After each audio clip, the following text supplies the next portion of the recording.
Mr. Maloney, egg words, page 2. Notice that these are all doing words that end in ing. Egg ita, eating. Egg déanamh, making. When you see egg, you know it's going to end in ing. If it's present tense, we use céard atá or cad atá, so we answer with tá mé. In past tense, we use céard a bhí or cad a bhí, and we answer with bhí.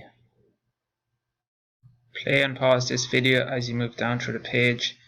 You must get out of your seats and do the actions. By Friday, you need to be able to get the pronunciation of each word correct.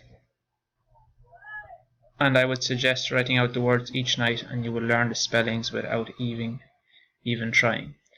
Ag balú, ag díal, ag críochnú, ag cuardú, ag etalt.